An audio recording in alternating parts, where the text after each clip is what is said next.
Hi, this is your host, and this is Crash Course Geography. So, we've talked about how globalization is an increasing interconnectedness of the world's regions. And we've looked at how that process plays out economically, politically, and culturally through the lens of a few different world regions. Now it's time to look at Latin America. As always, let's begin with economic growth. In terms of international trade, Latin America is quite diverse. Some countries export more than others. For example, in 2019, Mexico was the region's largest exporter of manufactured goods and the second largest exporter overall after Venezuela.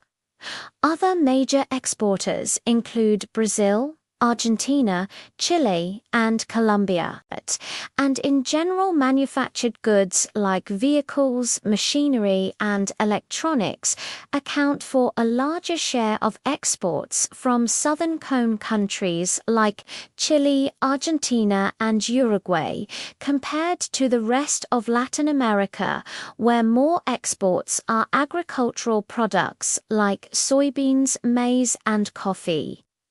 The reason for this has to do with foreign investment. Foreign investment into Latin America has grown significantly over the past few decades, especially in the Southern Cone due to its strong property rights, well-developed infrastructure, and educated workforce. But foreign investment can have uneven impacts within a country too. For example, since the 1990s, there's been a trend for companies to shift from manufacturing in Mexico to lower-wage assembly operations in the more remote areas of the north, like Matamoros and Nuevo Leon. This shift has created new jobs, but in low wage. Low-skill work, which limits the amount of wealth generated and leaves workers vulnerable to exploitation. Social and cultural influence also play a role in globalization. And nowhere is this more evident than in the cultural landscapes of Latin America. Think about all those Hollywood movies dubbed in Spanish that you've probably watched. Well, those movies are part of a larger cultural influence that the United States has had on Latin America. The US cultural influence can be seen in fashion, trends, food, and music. In fact, there's even a word for it: Americanizado, but the US isn't the only outside force influencing Latin America. Globalization has connected the region to other parts of the world too, like K-pop from South Korea or anime from Japan. Of course, increased connectivity doesn't just mean cultural influence. It also means increased inequality.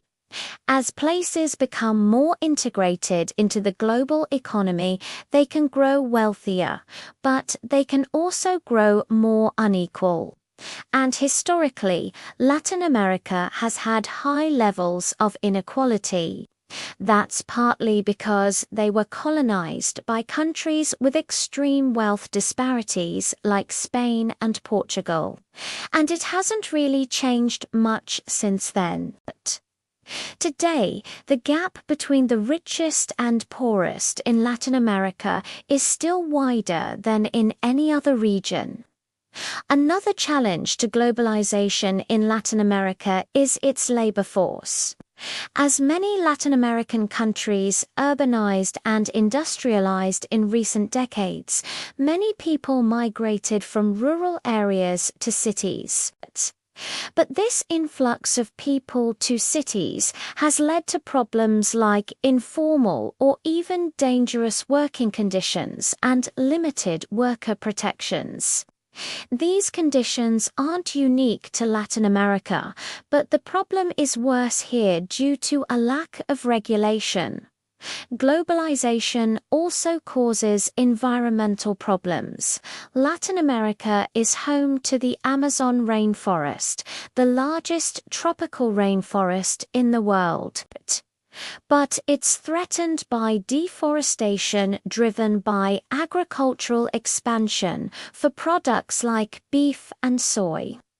Much of this agricultural expansion is driven by demand from wealthier countries, meaning the environmental impact of Latin America's agriculture is felt far beyond its borders. But not all the impacts of globalization in Latin America are negative. For example, globalization has given the region political influence. As a group, Latin American countries have significant political clout due to their large populations. But individual countries are still vulnerable to the political influence of wealthier nations like the United States. You can see this in the US-dominated trading partnerships like the North American Free Trade Agreement, also known as NAFTA, which was signed in 1994 and its updated version, the United States-Mexico Agreement, or USMCA, which went into effect in 2020. Both agreements have had an enormous impact on the economies of all three countries. And while some people believe that these agreements benefit the United States more than Mexico and Canada, both USMCA and NAFTA have certainly contributed to closer ties among these three countries. Closer ties that benefit everyone involved. Another positive impact of globalization is technology. Places that were once difficult to reach are now well connected by roads, airports, and internet cables.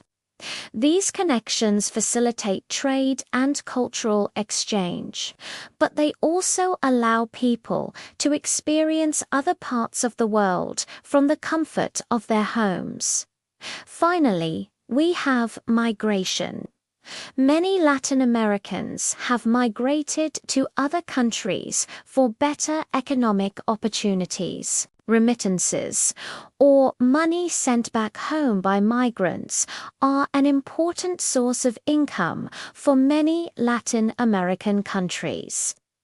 For example, in 2019, remittances made up nearly 8% of El Salvador's GDP and almost 16% of Honduras' GDP. Okay, but what does all this mean?